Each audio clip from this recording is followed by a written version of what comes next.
Hey Virgo, welcome to your August 2020 love and romance reading. This is going to be for Virgo, Sun, Moon, Rising, and yes, of course, Venus. We're going to see what's happening in August for you guys in love and romance with our lovely little mermaid deck here, going along with our ocean and mermaid theme for the summer. So without further ado, my darling Virgo, Sun, Moon, Rising, and Venus friends, we're going to see what is happening for you guys and see what is coming up. If you guys are sick and tired of love readings, do know that every single week I do a forecast for each and every zodiac sign for everything other than love life. So if you're curious about other areas of your life, you don't just want to hear about love, check out the weekly videos I put out as well. Alrighty, my dears, let's see what's going on for Virgo, Sun, Moon, and Rising. Your first card here is Nine of Wands. And this is very positive energy because this is talking about the completion of something. You're completing something. Virgo, you studious, is that the word? Am I using the right word? You hardworking Virgos. I feel like for some reason I'm getting a vibe here where this Nine of Wands is pertaining to something you've been working on. Like maybe you told yourself that, you know what, before I can even think about love, I have to get this one project off the ground, or I have to hit this one goal, or I have to do this particular thing in my life, or before I'm ready to take the next step with someone, I have to get this particular goal taken care of. For some reason, I feel like it's more of a checklist kind of item. Sometimes Nine of Wands could indicate someone is a little bit defensive or worried about letting somebody in, and that could be the case for some of you, but for whatever reason, I don't get that vibe. I get the vibe of like completion, like you're almost there. You're almost there, you're almost done, it's almost time to move on to the next thing. Now, for some of you, this could be because you're looking at, like in terms of stability, right? Like, so maybe it's like a financial goal that you were wanting to hit before you start looking around or being ready to get more serious. But we see here the keyword at the bottom says defense, right? The creator of this deck has listed defense as the keyword for this card because, like I said, traditionally it can absolutely positively mean somebody who's on the defense or somebody having to defend themselves. If, Virgo, you find yourself in a situation where you're trying to shake somebody and you just can't quite seem to do it, the Nine of Wands is letting us know that you're close. You're almost there. Okay, so whatever the karmic cycle was, whatever the lesson was, it's almost done. It's almost done, and you're going to be able to move on and be done with it soon. Your next card here, and I apologize, there's like yard work happening outside, guys, but the videos are all already late. I don't want to wait any longer to get them out there. Next card here is Queen of Wands. So some of you could be dealing with a fire sign. So fire sign could be Sagittarius, Leo, or of course Aries. Some of you could be dealing with someone of this nature. Some of you could be dealing with a temptation. Okay, I don't like to say this because I don't like to put this out there about the Queen of Wands. I don't want to like get her stereotyped or give her a bad rap, but sometimes some people can see Queen of Wands as like a mistress or like a temptation, right? So maybe you have had someone who you've been tempted by and you're almost overcoming that, or you've been in a situation where someone put you, like you were not willing, you were not knowing, they put you against your knowledge and against your will in a third party kind of situation, and you've been resisting the temptation because you're telling yourself, nope, I don't want to get into that mess, but you've been having a hard time resisting. Well, you're almost gonna be breaking out of this very, very soon here. There might be one final kind of like take a stand kind of moment when you're telling the person no, or you're just, you know, getting the closure that you need to get so that you're able to move on and to move forward. But overall, okay, Queen of Wands, I love that here the keyword is passion. Definitely positively a passion energy here with the Queen of Wands. Now, The thing that I love about Queen of Wands is she is funny, she's sexy, she's the life of the party, she's very independent, and she's successful. She's creative. She finds creative ways of, creating success in her life and creating financial independence in her life. So maybe this is something that a lot of you have been working on, is creating that sense of independence before you can move forward in your love life. However, the main thing about the Queen of Wands is that she knows what she deserves, and she's not going to settle. She's not going to settle, right? She's not going to put herself in a third-party situation if that's not what she wants to be in, right? Or she's not going to be in a relationship if she feels like she's being disrespected or taken advantage of. And so even though this is fire sign and your earth sign, a lot of you are stepping into this kind of confidence and into this energy of what you're worth, what you bring to the table, what you want, and you're not settling for less. And the beautiful thing about the Queen of Wands energy is that once someone is of this mindset, like where they know what they want and they know what they deserve, they're going to go for it, and they're going to get it very soon. They're going to get it very quickly. So there's going to be, I feel, Virgo, for you guys, a very powerful shift that's occurring in your love life that is bringing you into the energy of getting out of a not so fulfilling situation, and very soon thereafter into a fulfilling situation for some of you.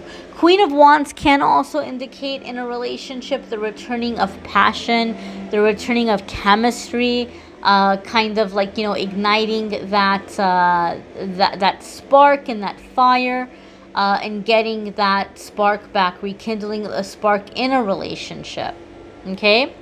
Your next card here, Virgo, is the Moon. So some of you could also be I can't even talk. Some of you might be dealing with a Pisces or a Cancer. Okay?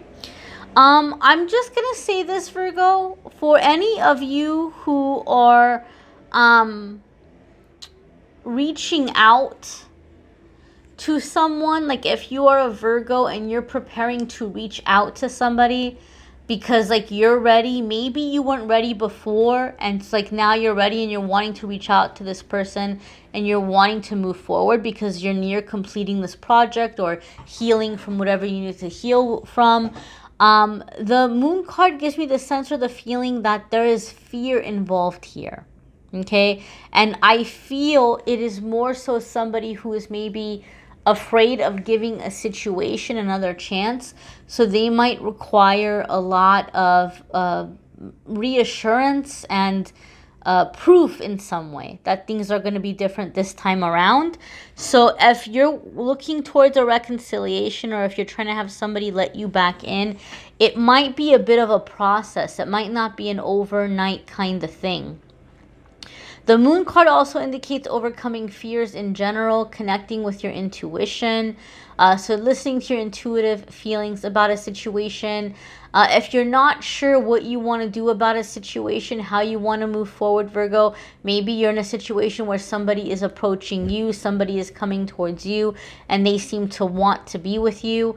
The Moon card is saying listen to your gut, listen to your intuition. Okay, because your intuition is going to guide you about the best way to go about the relationship, and whether or not you should let somebody in.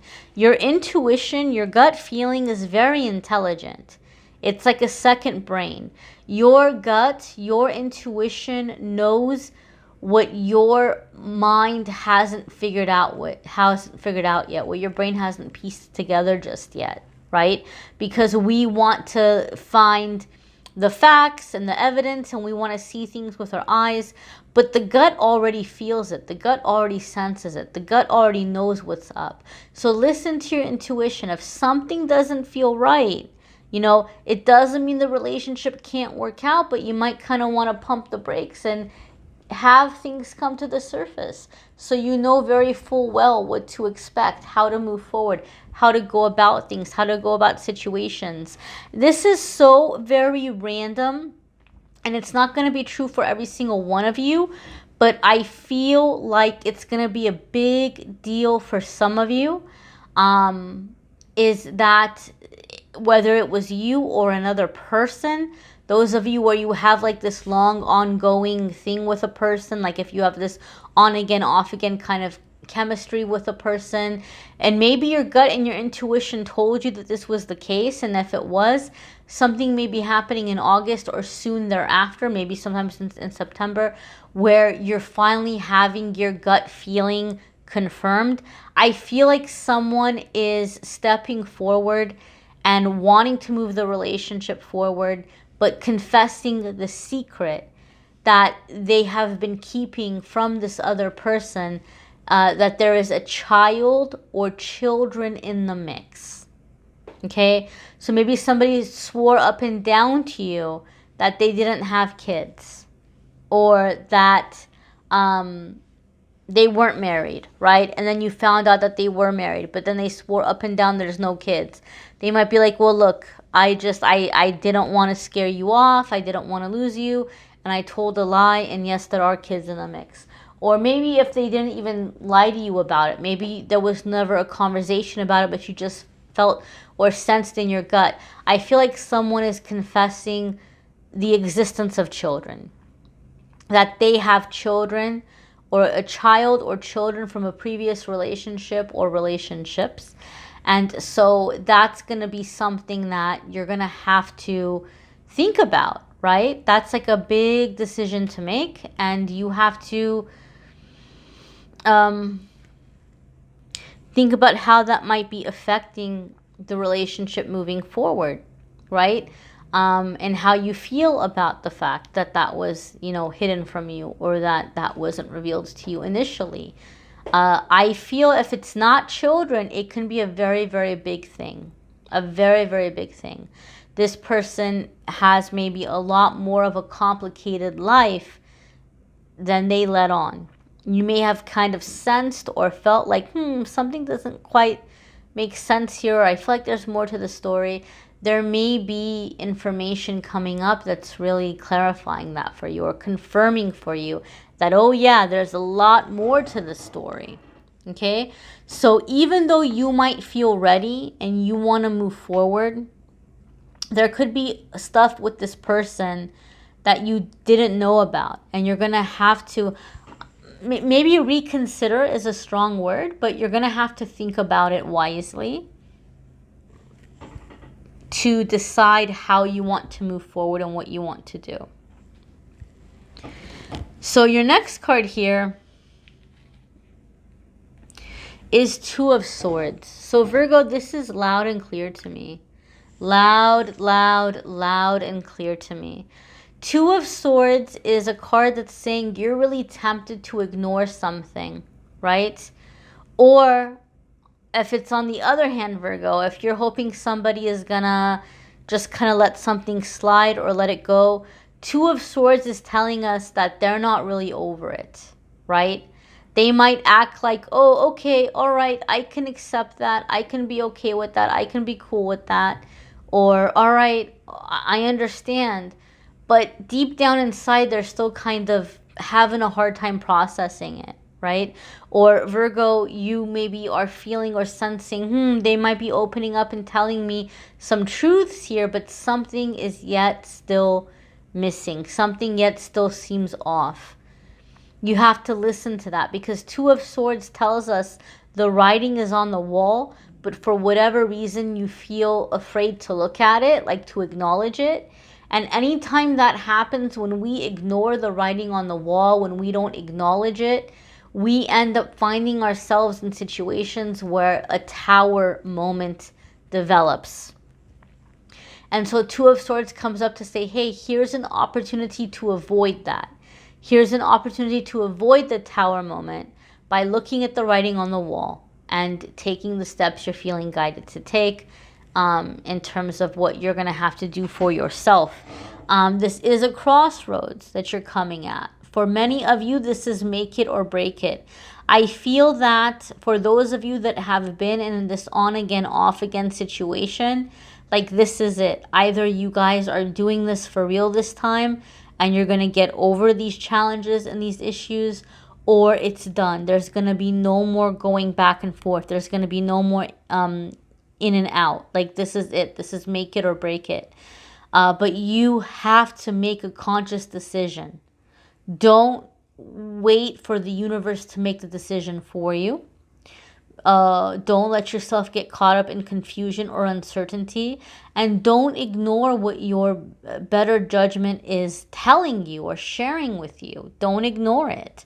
And as long as you don't ignore it and make decisions and are able to prepare yourself, then you're going to be able to have a successful relationship. Then you're going to be able to do the things that need to be done, right? So if you're telling yourself, well, I really want to be with this person, and I'm just going to say I'm okay with the situation, or I understand, but deep down inside it's driving you nuts. It's like, eating you up. Then Two of Swords says you need to make sure that you get that taken care of. Maybe this person doesn't want to go to counseling with you, and maybe it might be something you have to go talk to a life coach or a pastor or a minister or, a spiritual leader or guide or life coach or therapist about it, right? But the work needs to be done. The work needs to be done, because if you ignore it, it's going to just build and build and build and build and explode. And so maybe some of you are trying to get someone to go to like couples counseling or couples therapy with you, and maybe the other person doesn't want to do it. You're going to have to do it for yourself on your own. You're just going to have to go and work through the stuff on your own so that you are able to, handle the relationship in the situation, because the situation isn't changing. I almost feel like, Virgo, you're in a situation where the circumstances aren't changing and the circumstances aren't ideal for either of you, yet there's like this, like, I can't leave each other alone. So you're like trying to make it work. You're trying to, like, trying to make it happen, because you having a hard time leaving each other alone. And so these things need to be processed, because if they're not, then it can be something that's gonna end very badly with some kind of a tower moment. And it doesn't have to be that way, right? If there is an option for you to say, well, this is a difficult situation, but I really love this person, if there's a possibility for you, even though maybe they don't want to go and work on it with you because they don't want to go to counseling, if there's a possibility for you to, kind of find a way through it, working with someone on your own, why not do that? If it's going to be able to keep peace and bring about healing and hopefully, heal the relationship. For other ones of you, Virgo, this card is just saying, it's letting you know that it's time to just get over the fear and move on, move forward, okay?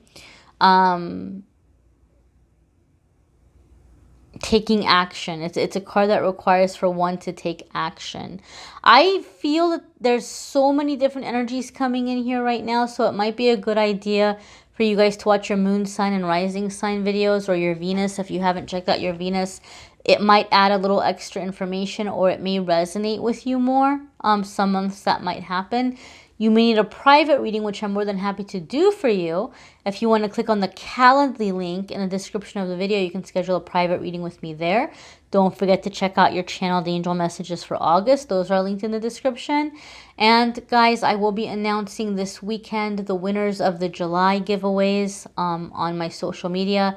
And I will announce the giveaway for August on Amethystangellight Instagram and Facebook pages. So be sure to check that out as well. I thank you guys for watching, liking, sharing, commenting, and subscribing.